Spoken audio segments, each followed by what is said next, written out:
Buenas a todos, gente. En esta ocasión voy a hacer otro análisis, comentario de un nuevo libro, esta vez un poco más relacionado con la realidad del Perú y su corrupción, su historia de su corrupción, que está tratado en un libro muy famoso llamado La historia de la corrupción del Perú de Alfonso Quirós. Y voy a referirme en esta ocasión a un capítulo llamado, vamos a ver, Revolución Militar, que explica un poco cómo han pasado casos de corrupción durante el periodo de Velasco y de Morales Bermúdez. Vamos a leerlo juntos y vamos a analizar un poco cómo han sido las cosas buenas, positivas y malas que han tenido estos gobiernos y si de verdad han sido algo terrible para el Perú o es algo que ya se esperaba que también continúan la política de los gobernantes civiles con respecto a lo perjudicial que puede ser para el pueblo peruano y para en general todos los individuos que conforman el país. Vamos a analizarlo desde una perspectiva lo más neutral posible. Pero primero lo leeremos. A ver, Revolución Militar. Mientras los tanques cercaban el Palacio Presidencial en el inicio del golpe para reponer a Belaúnde el 3 de octubre de 1968, un destacamento militar especial ocupó el Congreso. Unos cuantos días más tarde, las tropas del ejército confiscaron y saquearon las oficinas y la documentación de la Comisión Parlamentaria de Investigación del Contrabando. Este hecho tuvo un impacto demoledor sobre el diputado Vargas Aya, quien fue privado de su escaño y del exceso de evidencias documentarias con las cuales finalizar su investigación. Su partido, el APRA, se vio a sí mismo negado de una victoria segura en las elecciones de 1969 que jamás se celebraron. Vargas Aya decidió arriesgarse a escribir un libro para documentar los resultados de la Comisión Investigadora del Contrabando y publicar evidencias contra los militares. En abril de 1970, agentes de la policía secreta incursionaron en las instalaciones de los talleres en donde se venía imprimiendo el libro para confiscar y destruir su primera edición. Vargas Aya sostuvo que este ataque contra la libertad de expresión fue ordenado por el general Velasco Alvarado. Años más tarde, estas afirmaciones fueron confirmadas en declaraciones hechas a la prensa por un ministro del Interior. La segunda edición del libro solamente apareció en 1976, cuando Velasco había dejado la presidencia. Los mandos militares que urgieron el golpe pensaban permanecer en el poder por largo tiempo. Esto no era un golpe puente, ordinario que sirviera de transición entre un régimen civil o de mandato constitucional y el siguiente. Velasco y sus asesores más cercanos anunciaron que eran 4 las causas principales de la intervención militar contra la democracia: el imperativo de defender la dignidad nacional, herida por el IPC y el escándalo de la página 11. Este tema de la página 11, si no más bien recuerdo, tenía que ver con que el presidente antiguo que hemos tenido, Kuczynski, arrancó una página que comprometía al Perú con un mal negocio que había tenido con Estados Unidos, con la Company Petro Company, algo así me parece. Y era muy escandaloso entre otros casos que habían pasado en la época de Belaúnde, etc. Introducir reformas socioeconómicas estructurales, algunas acusadas de tendencias izquierdistas y que, según los criterios de los liberales en general, eran muy dañinas para la economía y la sociedad peruana. Contener el peligro de deterioro de las condiciones políticas civiles que abrían las puertas a una victoria electoral aprista en la insurrección comunista y finalmente superar la degradación moral del país. Las versiones convencionales del papel histórico del régimen militar de 1968 han subrayado estos argumentos oficiales. Vargas Aya, por su parte, ha sostenido consistentemente que los jefes del golpe militar tuvieron 2 grandes objetivos: enterrar para siempre las evidencias de la participación de los militares y la intervención personal de Velasco en el escándalo de contrabando y frustrar una vez más el acceso del APRA al poder. Respaldo esta afirmación, Vargas Aya presentó evidencias reveladoras, aunque necesariamente parciales. Su apoyo partidario a la obstinada oposición aprista al régimen militar, así como la existencia de otras causas institucionales e ideológicas más probables del golpe de 1968, pueden ser reducidas como argumentos para matizar la explicación dada por Vargas Aya. Sin embargo, diversas fuentes independientes indican que la corrupción y el patronazgo se tuvieron un lugar prominente entre las causas y consecuencias del golpe. En cierto modo, constituyeron las bases políticas del régimen revolucionario.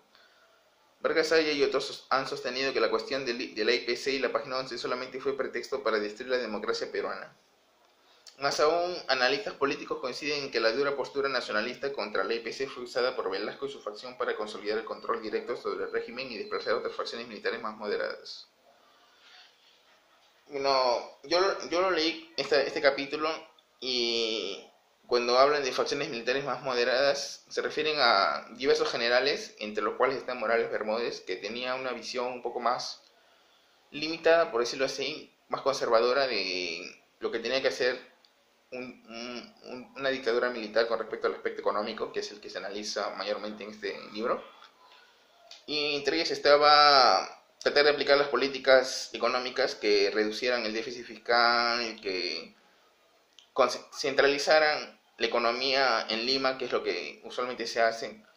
Y eso creo que al final se descubre que fue un, un descuido que cometió Morales Bermúdez para que Sendero y otros grupos de izquierda radical, más que radical, anti-estado, anti-régimen, anti-sistema, se inquistaran en las provincias, así que también tuvo su aspecto negativo. Ya. Una temprana campaña de moralización en 1968 se utilizó para desacreditar las instituciones democráticas y a los exfuncionarios civiles del gobierno de Belaúnde. Velasco y sus seguidores radicales lanzaron un duro ataque contra la supuesta incompetencia, enriquecimiento ilícito y desfalcos de algunos funcionarios de puestos, que supuestamente permitían un injusto enriquecimiento de intereses extranjeros. Se les tildó de malos peruanos, que habían traicionado a su país, aunque no se le formó un tribunal ad hoc para que impusieran sanciones como sucedió durante la dictadura de Sánchez Cerro del periodo 1930-1931. El gobierno militar asumió poderes legislativos e incluso judiciales para denunciar, acusar y procesar a varios exministros por corrupción en relación con el escándalo de la IPC, entre otros cargos. Velasco asimismo amenazó a otros excongresistas para que hicieran frente a lo que él llamó el escándalo parlamentario de fondos públicos mal utilizados.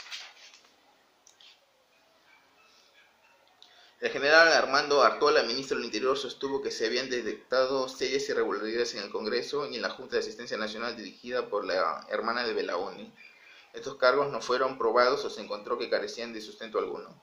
A comienzos de 1969 se estableció una comisión especial para investigar a las supuestas transferencias ilegales de 17 millones de dólares en utilidades repatriadas por la IPC permitidas por el Banco Central y el ministro de Hacienda después del golpe de 1968. Esta comisión, dirigida por el vicealmirante Enrique Carbonell Crespo y conformada por asesores civiles radicales, despidió a los gerentes más altos del Banco Central de Reserva y puso fin a su independencia. De este modo, Velasco neutralizó las intensificadas críticas periodistas contra la integridad de su política dura. Con respecto al IPC, obligó a renunciar y luego hizo procesar al moderado ministro de Hacienda, el general Ángel Valdivia, y fortaleció al control del régimen sobre instituciones financieras claves. El jefe de la Comisión Carbonell, un exoficial de inteligencia de la Marina, implicado en el escándalo de contrabando, era un amigo cercano y colaborador de Velasco. A diferencia de otros oficiales de Marina vulnerables involucrados en el escándalo y posteriormente impulgados de conveniencia política, Carbonell fue perdonado y posteriormente presidió el Comando Conjunto de las Fuerzas Armadas. De este modo, el ejército con Velasco al mando dominó la Marina, así como la Fuerza Aérea, cuyo orden de ascenso tradicional fue manipulado por el general golpista a favor de su primo, el teniente coronel Eduardo Camino Velasco, al cual que otros oficiales que apoyaban al dictador. Bueno, hasta este momento estamos viendo que ha habido padrinazgo, bueno, no le llaman padrinazgo, pero sí que Velasco, por más que se diga que hizo unas reformas estructurales a favor del pueblo, o bueno, de los más pobres, como vendrían a ser la zona periférica de Lima, las provincias, etcétera, también tenía su rabo de paja, lo que se conoce como que apoyaba o le daba ciertos beneficios a ciertas personas, y más adelante se explica también de que estuvo apoyando a un grupo de gente que eran los ricos del Perú, las familias más pudientes, para que siguieran con su estilo de vida normal. Y conversando con una persona me dijo que esto se debía a que en última instancia, y esta es la conclusión creo del video, que lo daré más adelante con más detalle, en última instancia Velasco solamente existió o fue utilizado, o otra razón, para maquillar este problema que tenía el Perú desde las insurgencias de 1960 con otros personajes como Díaz Canseco. ¿Cómo se llama esta persona? Hay otros. Como otros personajes antiguos de ex izquierdistas que ahora son moderados o que ya no están presentes en el mundo. y que solamente su existencia de de estas personas de izquierda, de Velasco en general, bueno, Velasco no es de izquierda, me estoy confundiendo, vamos a pensar un poco, solamente existe para contentar un poco a las masas y sus necesidades que están cada vez más agudas y críticas, y mantener la perspectiva de vida y su forma de vida de los que tienen más dinero. Porque estas personas, según lo que me dicen los chicos, solamente tienen una visión muy limitada de la vida, solo se preocupan por ellos, y cuando pasan cosas malas en la realidad del Perú, etcétera, no se preocupan de nada, simplemente dejan que cada uno vaya por su propio camino, y si fallecen o mueren o se quedan en la pobreza extrema o si sufren muchas dolencias a nivel social, económico, etcétera, es su asunto. Y mientras tanto, ellos viven en su isla. Bueno, esa sería la crítica que se le tendría a un poco cómo han ido transcurriendo todos los gobiernos civiles o militares dentro del Perú, y que en última instancia todos están corrompidos o son fácilmente manipulables por el poder económico. Sigamos, acá hay un dibujo de Morales y Velasco.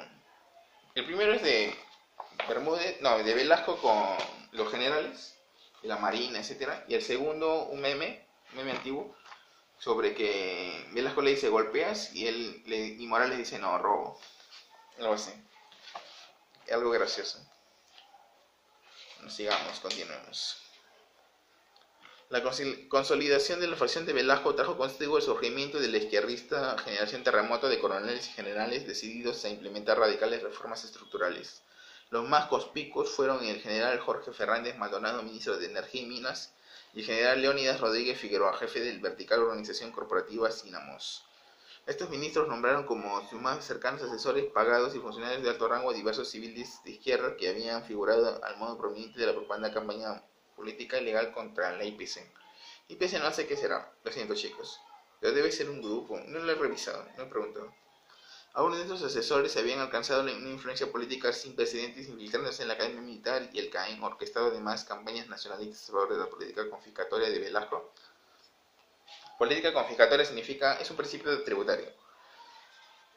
O sea, el principio tributario actual de nuestro régimen liberal, por decirlo así, de economía social de mercado, es de que las políticas tributarias no deben ser confiscatorias. Entonces, esto quiere decir que no pueden cobrarte más allá de lo que tú tienes como dinero mínimo de subsistencia para tu vida, para tus necesidades, etcétera.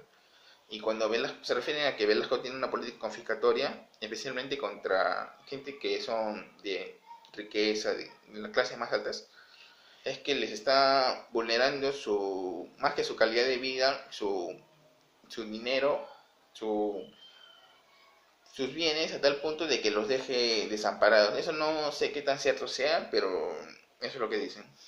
Es lo que dice el libro.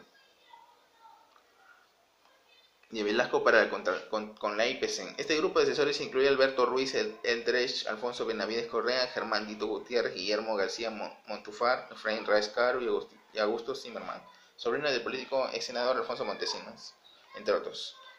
Algunos de estos privilegios asesores de izquierda, entre ellos parlamentarios y figuras públicas, habrían recibido fondos del gobierno cubano desde 1961 para erosionar la democracia peruana y para organizar campañas políticas como la cruzada contra la IPC. Muchos de ellos habrían recibido estipendios mensuales de miles de soles. Aunque justificados por una ideología revolucionaria por los pagos hechos por extranjeros o funcionarios y personalidades peruanas, constituían también casos de influencia indebida. Según el encargado de negocios español en La Habana, era posible que periodistas muy influyentes hayan recibido dinero cubano para difundir campañas mediáticas velasquistas. Bueno, en esa época estaban en conflicto la URSS con Estados Unidos, la KGB con la CIA, y era más que notorio que tenían muchos cuadros, tanto políticos como financieros, como periodistas, eran favorecidos por estas agencias de inteligencia extranjera para que trataran de influir en la realidad peruana para los intereses de estos países, para que se vayan para un lado o para otro, tratar de mover las agendas políticas de estos países. Los asesores periodistas izquierdistas conformaban una red de asociados que justamente con los jefes militares repartía empleos y favores entre sus seguidores y amigos ideológicos. Algunos asesores con clientes izquierdistas de alto rango defendían una colaboración íntima con la entonces Unión Soviética. Uno de estos influyentes asesores, que controlaba 2 diarios gubernamentales, era pagado con al menos $5.000 en 1971 por la KGB para que influyera en las decisiones del gobierno y la opinión pública. En 1972 la KGB contaba con 9 de estos contactos estratégicos y confidenciales, muchos de ellos seducidos con presentes, dineros y viajes a la URSS. El Servicio de Inteligencia Nacional Peruano SIN también cooperaba formalmente con su contraparte soviética para neutralizar las redes de espionaje de Estados Unidos. Entonces, en esa época, según lo que dice acá, el Servicio de Inteligencia SIN de Perú era, en general, o sea, su posición pública era a favor de la URSS. Yo no sé lo que dicen. Los éxitos aparentes de influencia encubierta, la propaganda y la desinformación soviética cubana fueron contrarrestados por las operaciones rivales de la CIA en el Perú. Yo creo que está Montesinos, ¿no? Montesinos era un espía de la CIA, según lo que dicen.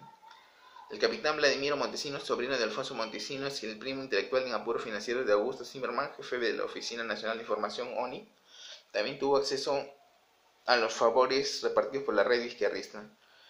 Sin embargo, en ese tiempo Vladimiro Montesinos trabajaba para la inteligencia de Estados Unidos. Sus contactos con la embajada de este país en Lima y su papel como informante confidencial se confirmaron con evidencias documentales. En 1977 fue arrestado por esta razón, así como por haber viajado a Washington como invitado del gobierno estadounidense sin autorización oficial peruana. A Montesinos se le describió como un agente de la CIA que reunía información en torno al séquito de asesores izquierdistas de los generales, ministros y jefes de inteligencia claves: Edgardo Mercado Jarrín, Enrique Gallegos Minero y Fernández Maldonado. En otras redes civiles, algunos conservadores prominentes como Beltrán y los Miro Quesada inicialmente prestaron su respaldo a las políticas nacionalistas del régimen militar. Sin embargo, estos y otros políticos y empresarios conservadores pronto se alarmarían por el giro izquierdista del régimen. No obstante, un grupo particular de amigos influyentes, los así llamados altecos, se mantuvieron fieles al régimen de Velasco hasta el final. El miembro más conspicuo de este grupo era el acaudalado político Enrique León Velarde, un amigo cercano de Velasco. León Velarde tenía relaciones de patronazgo con grupos civiles de interés y fue decisivo en el nombramiento por dedocracia de los alcaldes de municipalidades distritales más importantes de Lima. La selección de estos alcaldes, en el cual León Velarde ejerció su influencia a favor de amigos cercanos y amigotes sociales. Bueno, hasta este momento dice que Velasco tenía amigos en los grupos conservadores, como se le llama actualmente derechistas, etc. Porque Velasco, aunque se diga, algunos grupos piensan que es un emblema para la izquierda, etc. Bueno, y eso que él no se consideraba de izquierda, según lo que tengo entendido.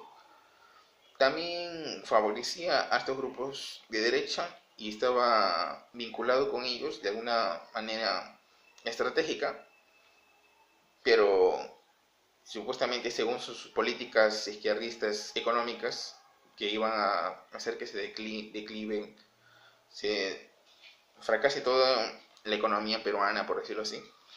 Evitaba que estos grupos se acercaran, pero esto no significa que otros grupos de holgura siguieran coexistiendo con él para tener los privilegios y seguir con su calidad, con su mismo estilo de vida, como serían los altecos, y tendrían sus contactos en las municipalidades y por patronazgo, creo que se llama así, imponen qué alcaldes iban a entrar o no, porque creo que ya no había elecciones en esa época, sino se elegía al dedo.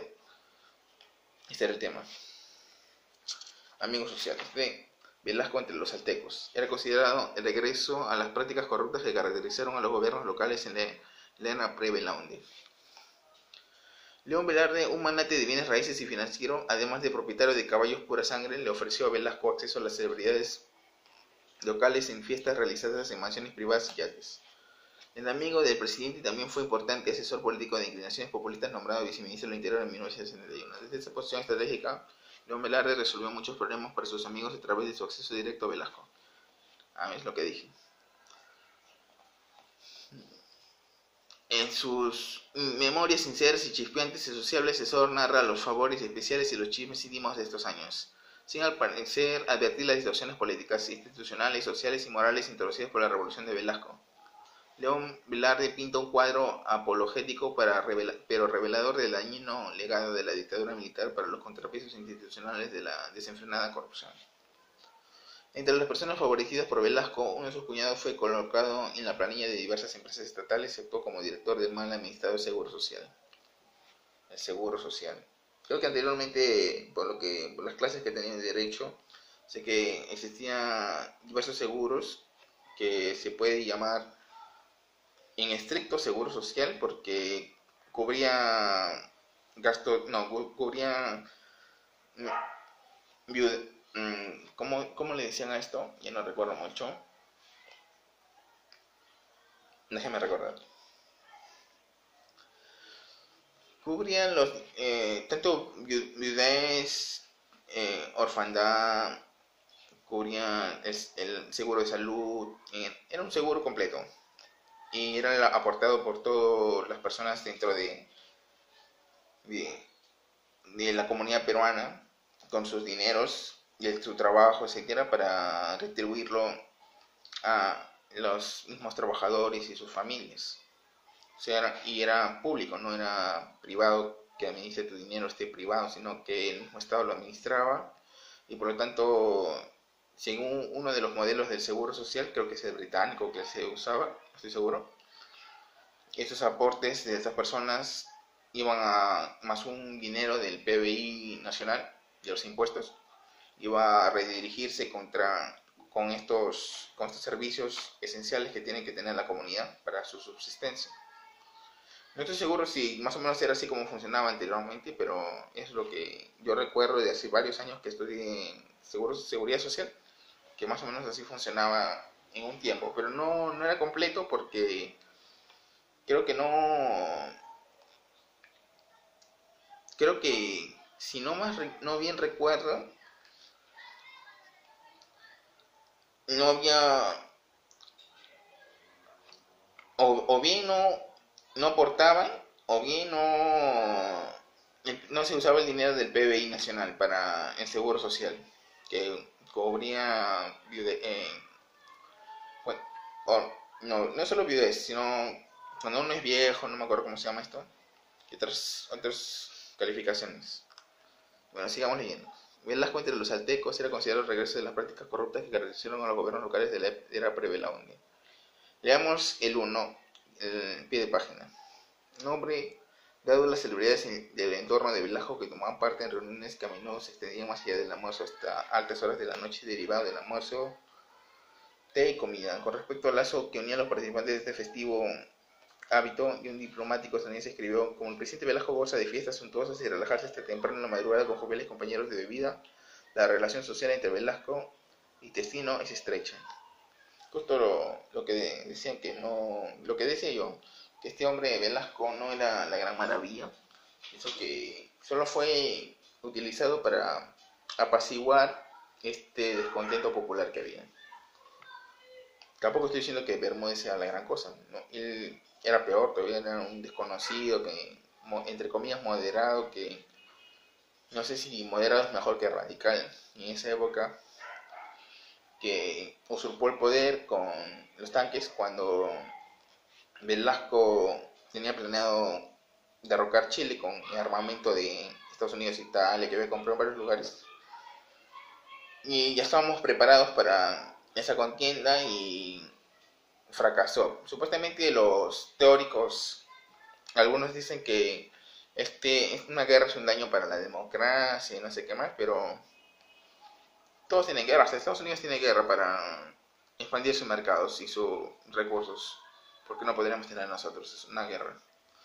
Lógicamente que se puede tener una posición moralista diciendo que sí, que hay que priorizar los bienes de consumo, el mercado, también la infraestructura que es necesaria, que Velasco hizo mucho de infraestructura para las zonas populares y también provincias, que no hizo Bermúdez, no continuó.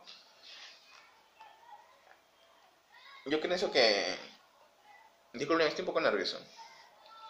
Yo pienso que es necesario que no solo se apacigüe a la población, sino que se le dé una calidad de vida lo más cercano a lo que tenemos como clase media, etcétera, para todos.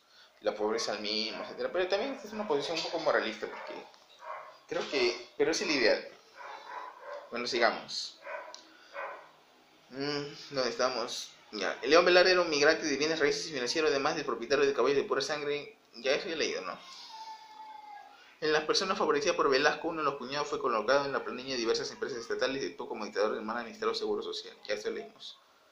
Todas estas redes de patronazgo presentaron apoyo político temporal al cambio de favores y conclusión de un régimen que jamás logró convocar y organizar un apoyo político masivo. Este fracaso organizativo eventualmente erosionó el control del régimen que tenía sobre el poder en medio de una decadencia institucional generalizada. Durante el régimen militar, el patronazgo y la corrupción se beneficiaron del cambio institucional radical que demolió las débiles bases de la democracia política de Perú. Esta transformación ha tenido un legado duradero. Las nuevas reglas y prácticas introducidas por los militares entre el 68 y 79, juntamente con nuevas empresas estatales, ministerios y organización, generaron ineficiencia y abusos que escondían o protegían la corrupción. Justo yo lo leí y decía que Velasco cometió un error, que era atacar por unos casos de corrupción dentro del Poder Judicial. Ya acusaban a todo el Poder Judicial de corrupto y sacaban con ese pretexto a muchos jueces que tenían su despacho impecable, o sea, sus juicios, en general todo su repertorio de juicios que han tenido, de procesos, que los han llevado de manera transparente, los sacaban y ponían a dedo a los más cercanos a Velasco, todos. Creo que en general esto siempre se ha repetido, ¿no? En la actualidad acusan a alguien de esto y ven los vacíos o las deficiencias de esta argumentación y de este problema por la corrupción, etcétera, y aprovechan para meter otros malos integrantes a la realidad de Perú, al sistema jurídico peruano, etcétera.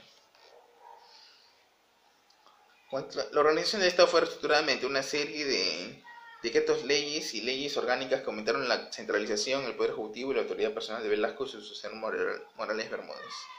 El Comité de Asesoramiento de la Presidencia COA pasó a ser un órgano estratégico de toma de decisiones. Tenía poder para legislar, pero carecía de la capacidad descentralizada de implementación, que estaba sujeto a interpretaciones contradictorias e inconsistentes de ministros caprichosos.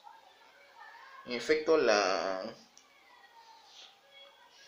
reorganización de la judicatura a través de la inconstitucional Ley Orgánica del Poder Judicial, decreto del 18060, privó al país de un sistema judicial realmente independiente, puesto que los jueces eran nombrados y estaban sujetos a confirmación por el Poder Ejecutivo.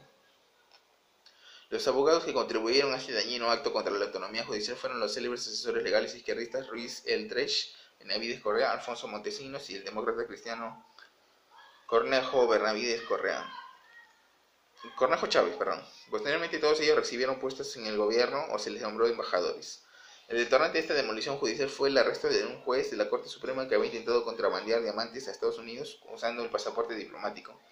El gobierno militar usó el escandaloso caso de este juez para acusar a la Corte Suprema de prácticas corruptas. Otros jueces experimentados y honrados fueron así despedidos y reemplazados por magistrados mediocres y a menudo corruptos. Los observadores extranjeros concluyeron que la práctica del imperio de la ley había quedado abolido. La desconfianza hacia el Poder Judicial creció y pasó a ser un rasgo más o menos permanente en la escena de la opinión pública. El caso más conspicuo de ineptitud económica fue el manejo de la industria pesquera por parte de empleados estatales, hecho que llevó a una captura excesiva y así como a la expropiación y demolición de la capacidad empresarial de este sector productivo clave. Más aún, los recursos del sector pesquero administrados por Pescaperú se usaron para promover un patronazgo político reaccionario a costa de los trabajadores y consumidores. En consecuencia, los peruanos tuvieron significativamente menos pescado que comer y una vez bollante industria de exportación de harina de pescado se vio seriamente afectada. Estos son otros de los casos de corrupción y cosas malas que pasaron en el Perú. Del mismo modo, la reforma agraria del 69, muy alabada en ciertos sectores por redistribuir verticalmente la tierra de modo más equitativo, contribuyó a una caída de productividad agrícola que redujo las agroexportaciones y generó una mayor dependencia de las importaciones de alimentos. sin llegar a resolver los problemas de la inmensa mayoría de trabajadores del sector agrícola. Con respecto a la reforma agraria, el problema es que lo que se dice, ¿no? Lo típico, que si tú vas a confiscar las propiedades de los ricos y darle a los pobres para que administren en las provincias la agricultura, que curiosamente es la fuente de riqueza, una de las fuentes de riqueza del Perú de esa época, mínimo tenías que capacitarlos lo suficiente para que ellos puedan administrarlo, porque con los conocimientos que tiene la gente de los Andes, que es casi cero, porque tienen una educación que uno que es muy lamentable realmente, no sé cómo describirlo, no van a llegar a entender los conceptos mínimos de la microeconomía para poder desempeñarse eficientemente en el mercado y desarrollar tanto para su consumo como para la venta al extranjero y al nacional, etcétera. Y eso fue una de las fallas de Velasco. A ver, generaron una mayor dependencia de importaciones de alimentos sin llegar a resolver los problemas de la inmensa mayoría de trabajadores del sector agrícola. Los minifundistas y los campesinos sin tierra comprendían el 85% de la fuerza laboral agrícola. Los abusos y la corrupción en la implementación de la reforma y en el manejo de las recién formadas cooperativas agrícolas se extendieron. La inclusión de grandes complejos agroexportadores en el plan de expropiaciones quebró a capitalistas nativos como los grupos Prado y Aspillar, que representaban conglomerados de carteras diversificadas más allá de la agricultura de exportación. El hecho fue alabado por el sector oficialista como el ocaso exitoso de la oligarquía, un término sumamente manipulado que oculta la importancia de los grupos económicos. Claro, porque está bien que sean ricos y que tengan sus latifundios, sus sectores de agricultura que ellos administren, como muchos trabajadores andinos, campesinos, pero esto, de una manera que queramos verlo mal o no, era sustento de la economía de una cadena jerárquica por la cual las personas estaban acostumbradas a un modo de vida y un nivel de ingresos económicos bueno, por decirlo, o quizás no tan bueno, pero que era lo óptimo para esa época. Que podía ser mejor desde otra perspectiva si es que habían más administradores, más empresarios, quién sabe, hice mejores pistas, pero era la manera que ya estaba configurada. Es como decir que tú tienes una compu vieja, que es la oligarquía con sus empresas, y quieres una mejor computadora, que supuestamente sería, si hubieran más sujetos activos del mercado, que se esperaría que fueran los campesinos, pero descubres que la computadora está podrida por dentro, o peor, que no funciona porque le faltan partes. Y esas partes que faltan son el conocimiento de este campesinado para que trabajen. Entonces, como tienes una computadora, entre comillas, moderna, porque es una posibilidad también, moderna que no funciona, o una computadora antigua que sí funciona y que es lo acostumbrado en la realidad de Perú. Algo así más o menos vendría a ser esta comparación de lo que está pasando, lo que pasó en esa época. La mayoría de las empresas estatales, Petroperú, Mineroperú, Empresa Pública de Servicios Agropecuarios, Pescaperú, Sedapal y la Compañía Peruana de Teléfonos, resultaron ser muy ineficientes como parte del ciclo vicioso de prácticas administrativas. Estas empresas constantemente acumularon pérdidas para el gobierno financiero. El gobierno financiaba a través de la expansión del crédito y los préstamos externos. Sin embargo, el financiamiento del déficit de las empresas estatales ofrecía una excelente cobertura para las ganancias personales de empleados públicos a costa de la mayoría de ciudadanos contribuyentes. El monstruoso crecimiento de la deuda externa se debió en gran parte a la administración ineficiente y a la corrupción.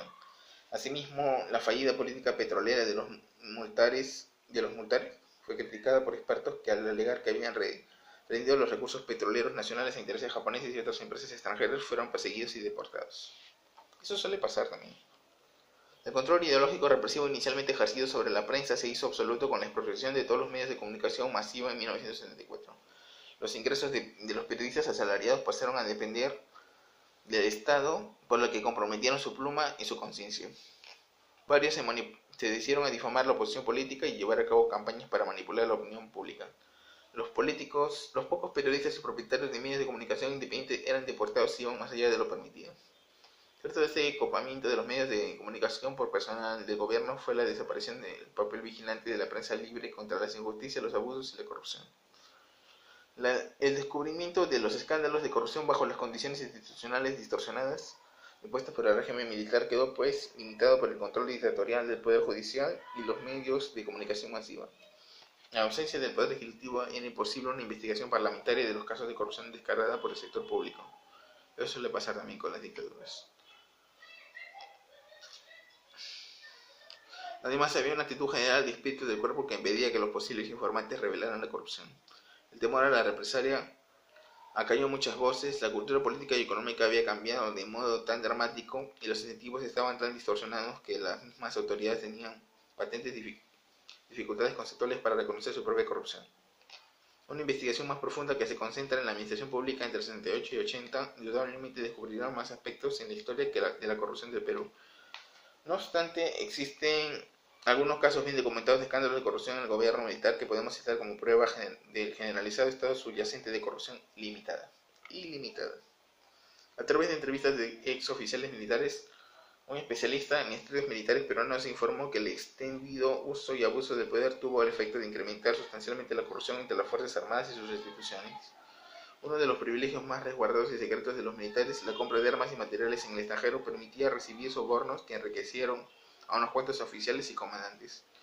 Eso yo les conté una historia de mi tío que era militar y que había encontrado un dinero en la selva y que lo mataron porque quería repartirlo entre los oficiales y algunos soldados, o creo que todos los soldados porque también tienen sus necesidades, sus familias, y solo los más altos oficiales, los capitanes, coroneles, etcétera, se repartieron ese dinero que era producto del narcotráfico posiblemente.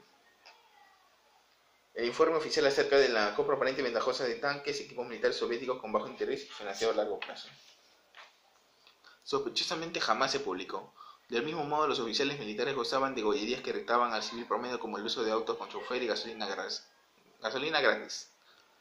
Las políticas proteccionistas más estrictas adoptadas por el gobierno militar lo redujeron al contrabando. Por el contrario, el ingreso ilegal de importaciones prohibidas como automóviles, aparatos eléctricos y televisores en color creció en modo evidente. Entonces, cuando te prohíben más algo, tú vas a buscar más maneras de conseguir sujeto. O sea, la idea creo que es dejarlo como libre. Además, no entiendo por qué prohibían esos aparatos. Supuestamente querían cuidar la economía o algo así. No lo sé.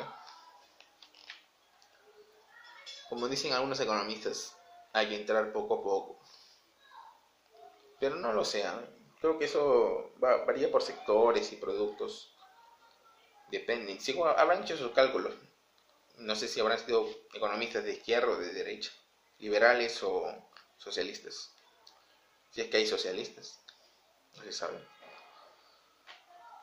En octubre de 74 se dio una prensa paramentada a un gran escándalo de malversación que involucró a la EPSA, a la empresa estatal a cargo de la venta de alimentos al por menor. Más de 100 empleados fueron implicados y arrestados. Luis Barandarian, el ministro de Comercio, se vio obligado a renunciar. Este tipo de corrupción perjudicaba al peruano promedio porque afectaba a los productos de primera necesidad y por ende a la supervivencia de la población empobrecida.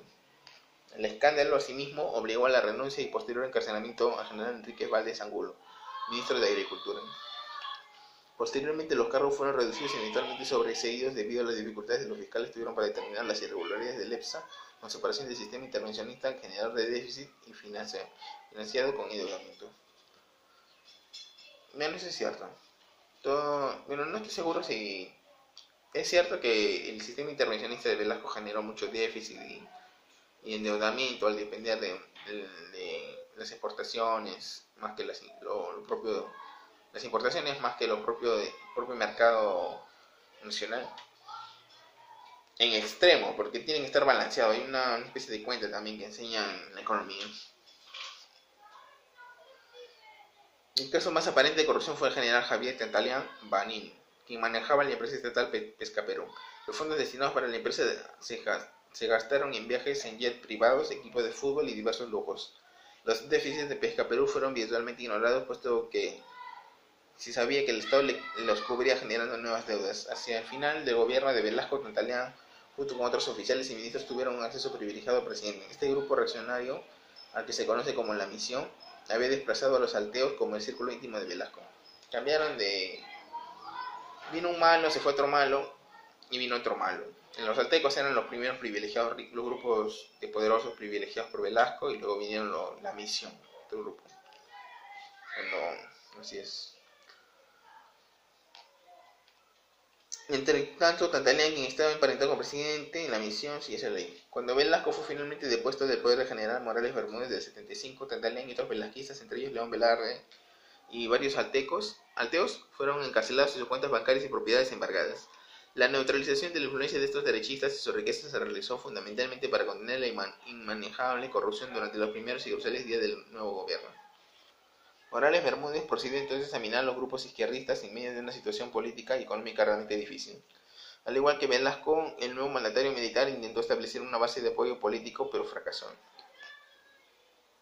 Entonces se dio cuenta que necesitaba una estrategia de salida constitucional. Morales Bermúdez decidió implementar un cronograma de transición de 3 años para que se lograra la transferencia de poder a los civiles y el retorno a los militares a sus cuarteles.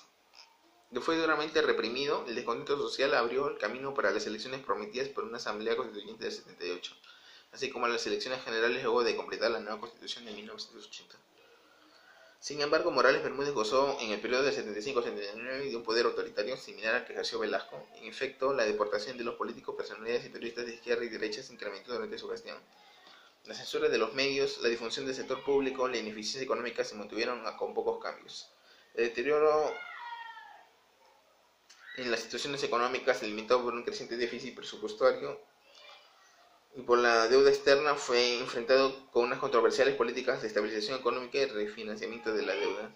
El déficit público cayó hasta porcentajes de un solo dígito. Déficit público. El déficit es cuando... Les explico. Déficit público es un concepto que se utiliza en derecho financiero cuando los ingresos que tiene el Estado por parte de los tributos y los bonos y todo lo demás no cubren las necesidades de los servicios públicos que mantiene el Estado. Siempre tiene que estar balanceado, no debe haber déficit, es lo ideal, ¿no? Que esté en cero o menor a eso.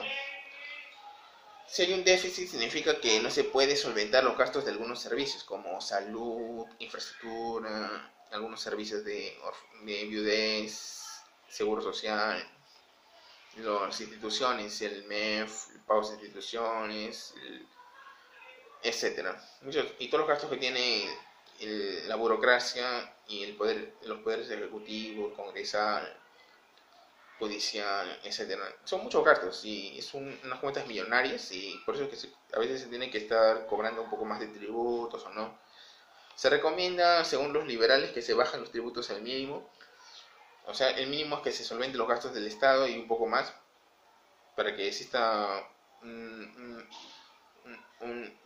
fondo monetario, por decirlo así, una reserva, porque cobrar mucho también es peligroso. Tiene que haber un equilibrio, ni más ni menos. Debe estar como los balances económicos de estados de cuenta, etcétera, sugieren.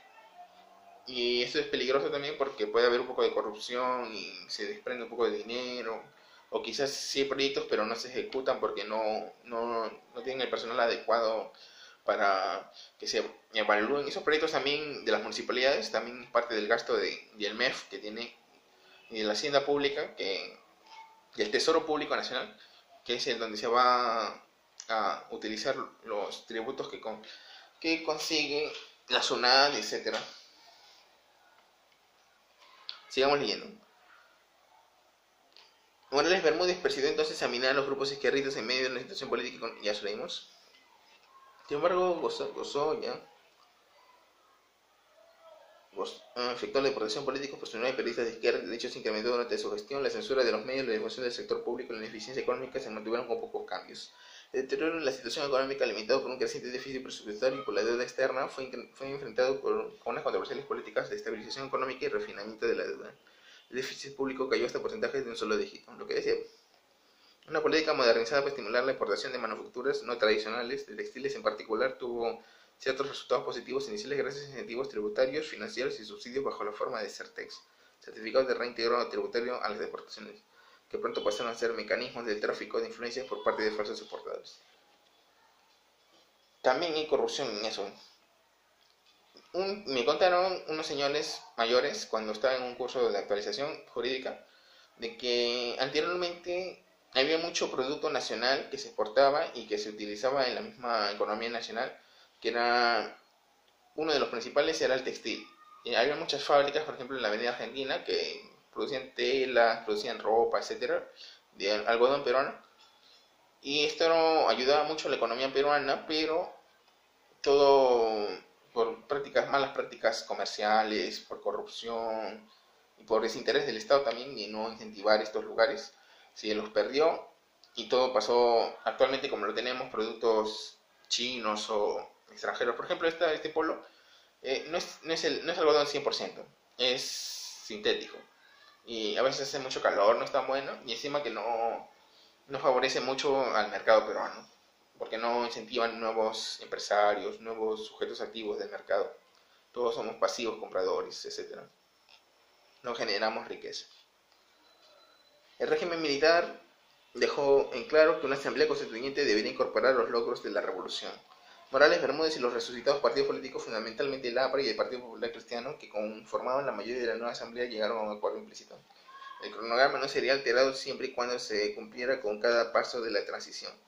Morales Bermúdez realizó un gran esfuerzo para dejar atrás la disputa entre los militares y el APRA, en una jugada finalmente que resultaría políticamente ventajosa. La UNE y el APRA se mantuvieron al margen de este oneroso compromiso con el régimen militar. AP, al no tomar parte de las funciones de la Asamblea Constituyente. Ya vamos a acabar, y voy a dar mi conclusión final. Con la expectativa de vencer en las elecciones presidenciales del 80, los asambleístas del APRA y PC diseñaron una constitución con serios defectos. En un intento por resolver los impases entre el Ejecutivo y el Legislativo que habían resultado evidentes en los pasados regímenes democráticos, la Carta 79 fortaleció al primero y debilitó al segundo. Un ejemplo de ello fue la concesión del Ejecutivo al derecho de emitir decretos especiales en asuntos económicos y financieros. Además, el presidente podía suspender los derechos constitucionales por periodos renovables de 70 días por caso de emergencia. También se le dio al mandatario autoridad para nombrar a los jueces de la Corte Suprema y Corte Superior a partir de un grupo seleccionado por un consejo encabezado por el fiscal general. Finalmente, la propia Constitución solamente podía ser enmendada con gran dificultad. Estos defectos constitucionales y su aprovechamiento por los presidentes civiles contribuyeron a minar los contrapesos cruciales para contener la corrupción desde la década del 80. Entre otros legados dañinos al régimen militar, el vergonzoso descuido del desarrollo de infraestructura y seguridad de las provincias en el campo permitió que la amenaza subversiva maoísta de Sendero Luminoso se arraigara y creciera. Eso es lo que les expliqué en una parte. Además, en la década de 70, el aumento explosivo de la producción y contrabando de cocaína planteó problemas insolubles para el cumplimiento de las leyes, el sistema de justicia criminal y el imperio de la ley. Desde al menos mediados de los años 70, algunos carteles de drogas ricos y poderosos se infiltraron y sobornaron a las autoridades de la Policía de Investigaciones. El general Fernando B., no sé, está mal escrito, el último ministro del Interior del régimen militar, fue implicado luego de la liberación legal de la prisión del narcotraficante y financista Carlos Lambert. Este mismo traficante habría buscado asegurarse políticamente durante la transición, contribuyendo a la campaña de Armando Villanueva, el infructuoso candidato presidencial del APRA. Belaúnde fue elegido presidente por segunda vez en 1980 en un contexto de escalada del terrorismo y del narcotráfico, un exagerado intervencionismo económico estatal y una deuda externa de 10 millones de dólares y otras condiciones adversas para renacer de las instituciones democráticas. Además, su nuevo gobierno tuvo que enfrentar el dilema recurrente de cómo tratar a los militares y apremiantes demandas para conservar sus privilegios, recursos y inmunidad bajo la recién restaurada democracia civil. Bien, lo que yo conversé con mi papá de este tema es de que el servicio de inteligencia de Morales Bermúdez y de Velasco, bueno, creo principalmente de Morales, no contribuyó o no le pasó la información que se perdió a Belaúnde, y que pensaban que quizás esto fue un ardid de la KGB, o quizás no, quizás estoy especulando tonterías, de que al no pasarle la información de un gobierno, de un jefe de Estado y de su régimen de gobierno a otro, permitió de que, o se creyera falsamente de que los subversivos maoístas senderos sean solamente considerados en esa época como unos abigeos, los que roban ganado. Y se descuidó mucho esa lucha contra este tipo de enemigos del Estado. Y eso ocasionó muchas muertes y cosas malas que después se descubrirían en ya la época de Fujimori, y también todo este problema de la guerra interna que hemos tenido, que es triste para muchas personas porque ha habido fuego cruzado, muchas personas han muerto. Toda guerra es dura para mucha gente. Y bueno, hasta acá sería este capítulo y voy a hacer una conclusión final. Con respecto al aspecto económico, entre los regímenes militares y que apoyan al pueblo, por decirlo así, los regímenes de izquierda, que es el criollismo en el liberalismo y cosas así, un poco palabras mías que respecto. No tengo muy claro esos temas todavía porque como es muy controversial y hay mucha discusión en cada momento que se va, incluso los políticos dicen no, que este es un socialista, que no sé qué más, otros dicen no, este es un derechista, a favor de los ricos. Son los términos típicos que se utilizan y que es un poco triste también cuando buscas posiciones moderadas porque te dicen lo mismo que dicen los cristianos, que cuando eres tibio te escupirá Dios de su boca.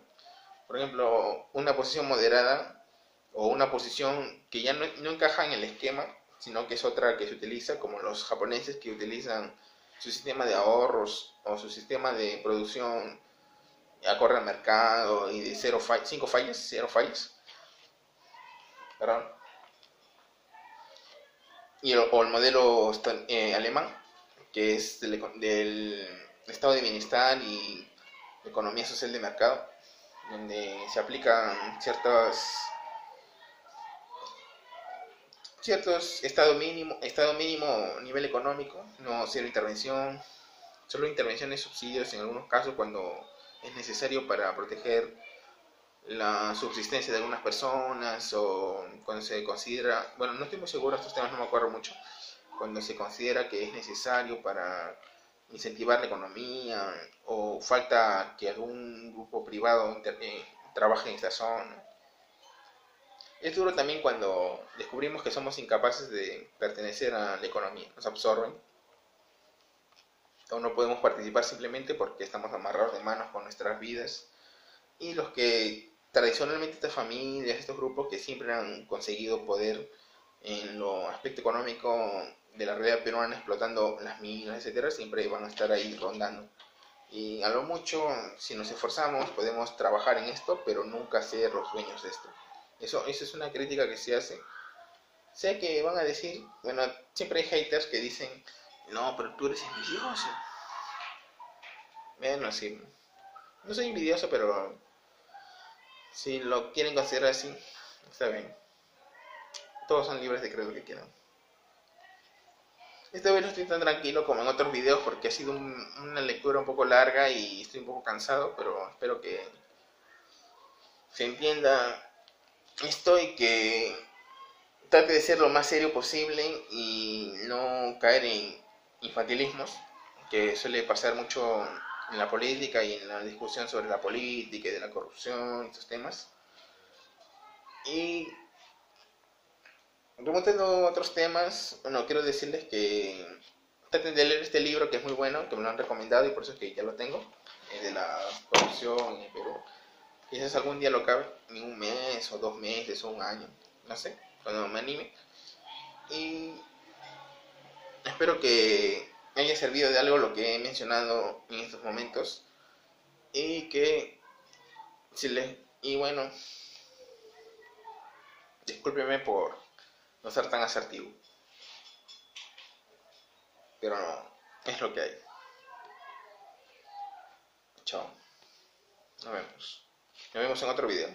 Si veo que no está tan bien este video, o sea, no me convence, trataré de volver a hacerlo, pero la verdad es que es muy cansado porque es casi 1 hora de conversaciones y eso es agotador.